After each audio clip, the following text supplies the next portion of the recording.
할렐루야. 오늘도 하는 예배의 자리에 오신 여러분들을 환영하고 축복합니다. 하나님을 사랑하는 마음으로 정성을 다하여 드리는 우리의 예배를 하나님께서 기쁘게 받아주시고 또 드려진 신령 가운데 하늘의 은혜와 능력으로 충만하게 채워주실 줄 믿습니다. 5월은 가정의 달입니다. 가정의 달로서 아름답고 행복한 소식이 가득 차야 하지만 실제로 우리의 현실은 그렇지만도 못한 것 같습니다. 장기적인 코로나 사태로 인하여서 사회가 전반적으로 어려움을 겪고 있습니다. 지금도 수많은 기업들이 문을 닫고 무급 휴가로 그걸 권하고 있고 일용직으로 하루하루를 살아가는 분들은 일할 곳이 없는 현실에 한숨을 쉬고 있습니다. 고등학교 3학년 학생들은 이번 주부터 나간다고 하지만 또 수업을 제대로 받지 못한 상태여서 학원까지도 또 조심을 해야 되는 그러한 현실 앞에 대학 입시에 대한 무거운 짐을 지고 또 부담을 갖고 있습니다. 교회 근처에 장사하시는 분들이 얘기를 하다 보면 하나같이 목사님 참 힘듭니다. 요즘처럼 힘들고 장사가 안 되는 이런 적은 없었는데 정말 힘듭니다라고 어려움을 호소하기도 합니다. 제 주변의 목사님들 가운데서도 코로나로 인하여서 한 달 넘게 예배를 드리지 못한 그런 목사님들이 계시는데 그 교회에 월세를 내지 못해서 걱정하고 있는 그런 목사님들도 꽤 됩니다. 모두가 삶의 무거운 짐을 지고 살고 있지만 어느 순간 자신이 지고 있는 인생의 짐이 너무나 무거워서 피하고 싶거나 내려놓고 싶은 그런 생각이 간절하게 들 수도 있습니다. 이러한 인생의 무거운 짐을 피하거나 내려놓을 수 없는 또 피할 수 없는 그런 상황 가운데 어떤 분들은 때로는 잘못된 선택을 하기도 합니다. 앞에 보시면 알겠지만 그림 보시면 한국은 OECD 국가 중에 무려 13년째 자살률 1위입니다. OECD 국가 가운데 자살률 1위를 13년이라는 시간 동안에 계속적으로 1위를 차지하고 있습니다. 따지고 보면 하루에 37.5명이 스스로 목숨을 끊는 그러한 대한민국입니다. 군으로 따지면 40분에 1명씩 목숨을 끊는 게 지금 우리나라의 현실입니다. 자살의 이유는 물질적인 어려움과 가정의 불화, 건강과 학업, 때로는 실직, 사람들과의 관계의 어려움, 그런 고통과 절망 등의 다양한 것이 있지만 그러나 더 심각한 것은 앞에 보시면 알겠지만 더 심각한 것은 어르신들이 자살률이에요. 젊은 학생들이나 젊은 사람들보다 오히려 어르신들의 자살률이 대한민국은 더 높다는 게 문제입니다. 인생 황혼 속에서 돌볼 사람이 없어지고 경제적인 능력이 성실해가는 상황과 환경을 감당하지 못하고 결국 하지 말아야 할 선택을 하시는 어르신들이 점점점 많아진다는 것이 우리의 현실이고 서글픈 상황입니다. 여러분들의 삶은 어떠십니까? 혹시 삶의 무게가 여러분들의 두 어깨를 무겁게 짓누르고 계시지 않습니까? 저는 오늘 본문의 말씀을 읽고 묵상하면서 오늘 본문의 말씀이야말로 이 힘들고 어려운 시대를 살아가는 참 우리에게 꼭 필요한 말씀이라는 그런 생각이 들었습니다. 더 나아가서 이 말씀이야말로 지금 우리를 향해서 외치시는 주님의 음성이라는 그런 확신이 들었습니다.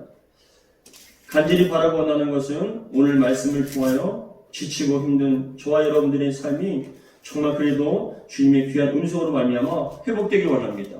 능력받길 원합니다. 새로운 인생이 펼쳐지기를 주의 이름으로 축복합니다. 오늘 본문에서 예수님께서는 수고하고 무거운 짐진 자들아 라고 말씀을 하십니다. 우리 오늘 본문 28절 같이 한번 읽어보겠습니다. 시작. 수고하고 무거운 짐진 자들아 다 내게로 오라. 내가 너희를 뭐라고요? 쉬게 하리라. 수고하고 무거운 짐진 자들아 라고 말씀을 하시는데 여러분 이것이 주님께서 우리를 바라보시는 마음의 표현이에요. 우리 예수님께서 우리를 바라보실 때 우리의 모든 인생들이 수고하고 무거운 짐 그런 인생이라는 것입니다. 그렇습니다. 우리는 저마다 삶의 무거운 짐을 지고 수고하며 살아가고 있습니다. 여기서 수고한다는 이 해당하는 헬라어는 코피온테스라는 단어인데, 헬라어가 코피온테스라는 이 단어는 무슨 뜻이냐면은 지치다, 수고하다, 애쓰다라는 그런 뜻이 있습니다. 그런데 이 단어의 의미를 보면은 어떠한 상황이냐면은 수고하며 애쓰는 과정 그 자체, 그 과정 그 자체가 너무나 감당하기 힘들고 지치고 힘들다는 것입니다. 과정 그 자체가. 그리고 또 다른 의미가 뭐냐면은 그런 힘에 겨운, 힘에 지나는 그런 일들을 삶을 통해서 이제는 끝난 다음에 아무것도 할 수 없는 지친 상태.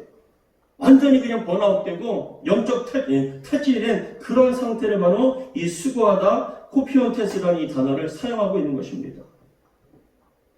쓸 수 있는 힘이 지금 50%인데 어쩔 수 없이 70%, 80%, 아니 140%의 그런 일들을 해야 한다면 하면서도 힘들어하고 괴로워한 것이에요.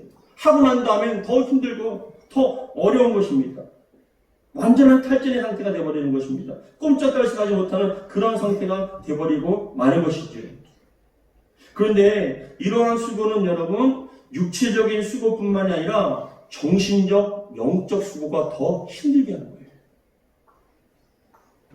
정신적 공황이나 우울증에 빠진 사람들은 육체적 힘겨움보다 정신적, 영적 힘겨움에 비롯된 것입니다. 정신적으로 감당될 수 없는 그런 일들을 계속적으로 만나다 보니까 스트레스를 받게 되고 결국은 마음에 우울증과 공황과 어려움을 호소하는, 그래서 무기력증이나 그런 우울증에 시달리는 사람들이 참 많다는 것입니다. 그렇게 되면 앞에서 살펴본 것처럼 피할 길을 찾다가 찾지 못하면 결국은 잘못된 선택을 하는 그런 충동을 받게 됩니다. 스스로의 힘으로는 감당할 수 없고 그 상황과 환경을 이겨내거나 바꿀 능력이 없는 그 현실 앞에 결국 그 상황에서 벗어날 수 있는 유일한 길은 나쁜 선택밖에 없다는 그런 생각으로 잘못된 선택을 하는 사람들이 많아진다는 것입니다. 엘리야도 영적 우울증과 무기력증에 빠져서 그 모든 상황과 환경에서 도망쳐버렸습니다. 갈멜산에서 모든 이스라엘 백성들이 보는 앞에서 850대 1이라는 숫자로 바알과 아세라 선지자들 850명과 엘리야 혼자서 그 갈멜산에서 모든 이스라엘 백성들이 보는 앞에서 아방 앞에서 영적 전투를 벌였습니다. 어떤 전투냐? 바알의 제단과 엘리야의 제단 가운데 소를 각을 뜬 후에 불을 붙이지 않고 하늘에서 불이 내려왔을 때 그 불이 임하는 재단, 그 재단이 바로 살아계신 하나님이라, 살아계신 신이라는 것을 갖다가 영적으로 겨룬 것입니다.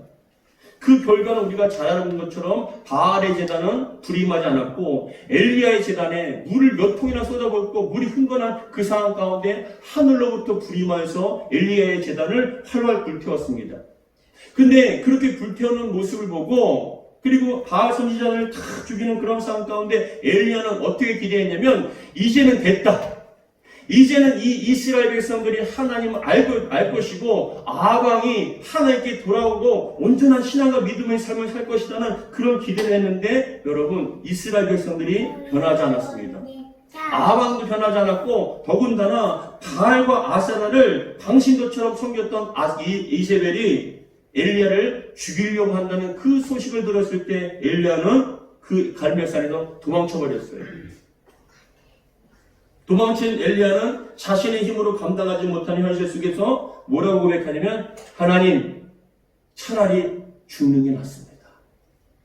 이러한 현실 앞에 이런 고통 상황 가운데 사느니 차라리 죽는 게 낫습니다. 저를 죽여주십시오. 제 목숨을 제발 데려가달라고 그렇게 간구를 했습니다. 우리 열왕기상 19장 4절 말씀 같이 한번 읽어보겠습니다. 열왕기상 19장 4절 시작.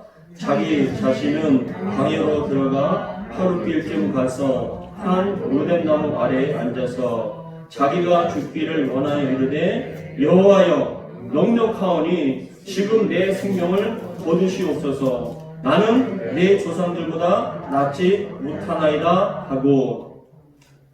이게 엘리야의 현실이고 때로는 우리의 마음일 수도 있어요. 하나님 족합니다. 더 이상 견딜 힘이 없습니다. 하나님 감당할 수 없습니다. 가장 편안한 건 주님 곁에 가는 것이니 제발 제 목숨, 생명을 데려가 주십시오. 그렇게 하나님께 기도할 수도 있습니다. 이러한 정신적, 영적 우울증과 무기력증이 맞이하게 되면 끈떨어진 연처럼 갑자기 순간적으로 삶에 대한 희망과 소망을 잃어버리게 됩니다. 지금 우리가 사는 이 시대처럼 힘들고 고난의 연속이고 내 힘으로 바꿀 수 없는 이 현실 앞에 고통을 당하고 있는 게 우리의 상황입니다.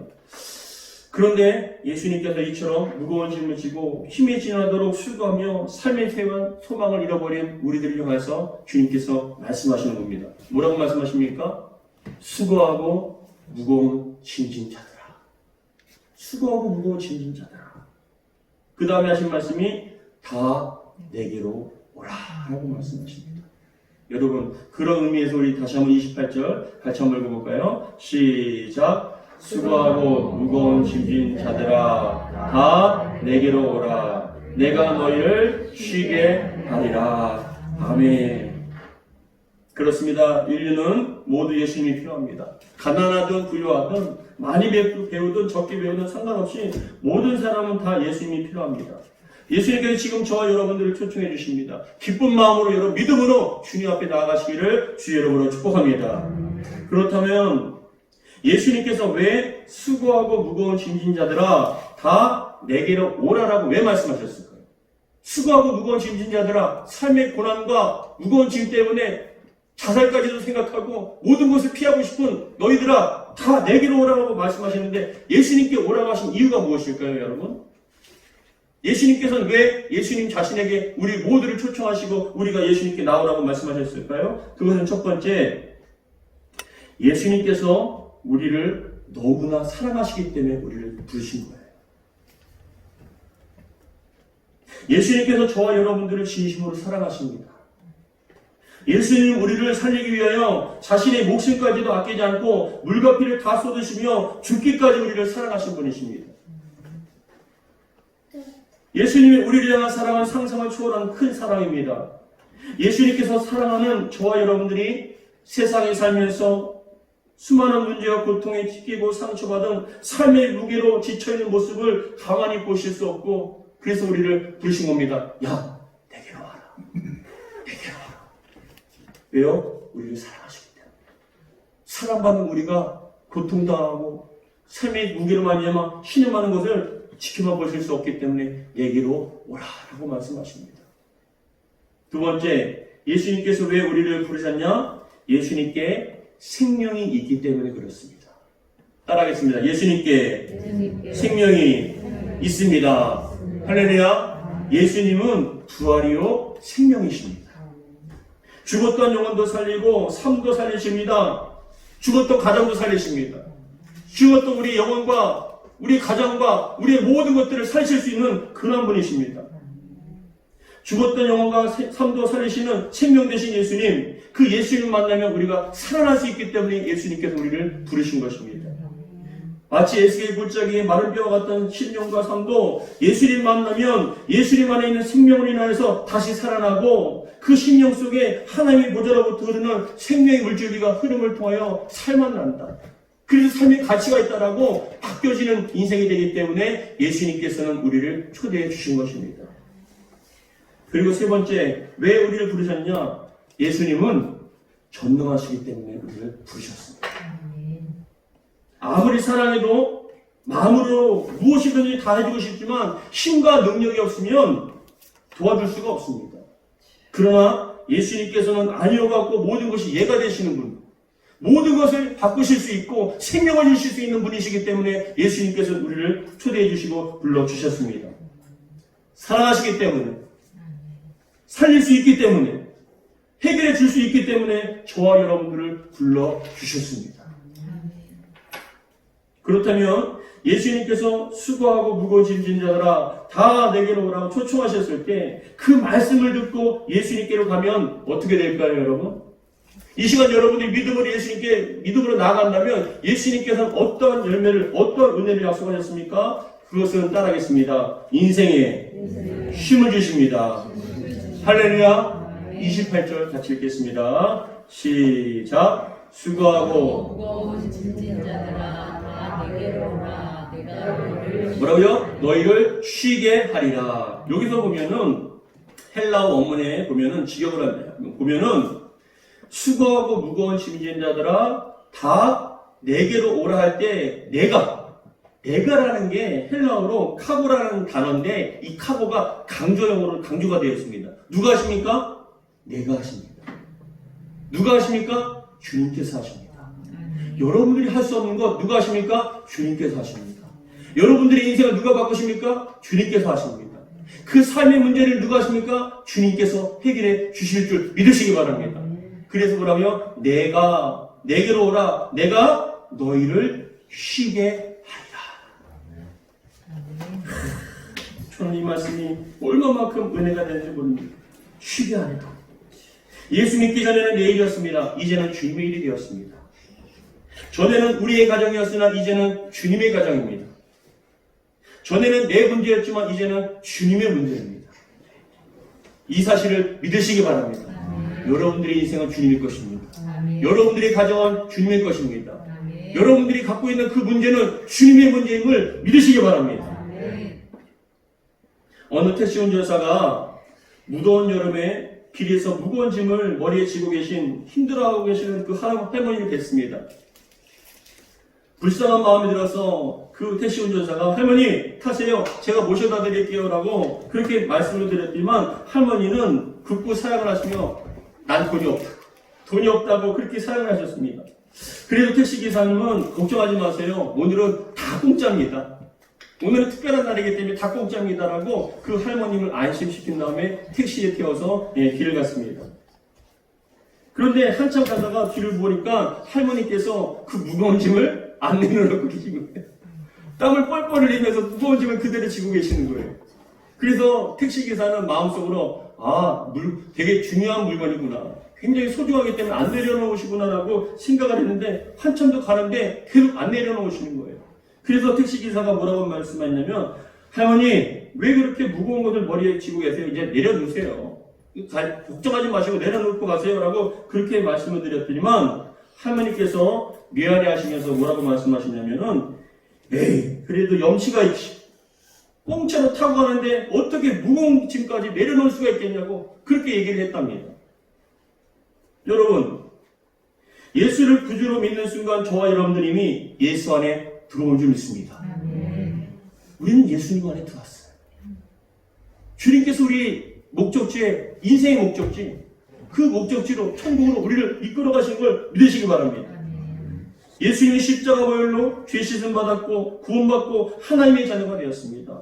부활과 천국이 약속되었습니다. 그런데 이 땅에 살면서 우리의 인생의 무거운 짐도 예수님께 맡기면 여러분 염치 없는 것이 됩니까? 아니요. 염치 없는 게 아니에요. 오히려 믿고 맡기라고 말씀하십니다. 이 시간 여러분 그동안 걱정하셨던 것 여러분들이 해결하려고 했던 것 여러분들이 놓지 못하고 끙끙 앓고 있던 모든 것들을 믿음으로 내려놓으시기 바랍니다. 주님께서 합당한 길로 이끌어 주시고 해결해 주실 줄 믿습니다. 할렐루야. 그런데 예수님께 나아가는 성도들에게 예수님께서 무언가를 원하시고 계시거든요. 너희가 내게로 와라. 내가 너희를 쉬게 할 것이다. 수고하고 무거운 짐진 자들아, 헐떡이고 고난받고 있는 영혼들아, 내게로 와라. 내가 너희를 쉬게 할 것이다 라고 말씀하셨는데 그런데 예수님께서는 우리에게 원하시는 것이 두 가지가 있어요. 예수님께 나올 때 두 가지를 원하시는데 첫 번째는 무엇이냐면 그겁니다. 예수님이 멍에를 매라는 겁니다. 예수님께서 주시는 멍에를 매라.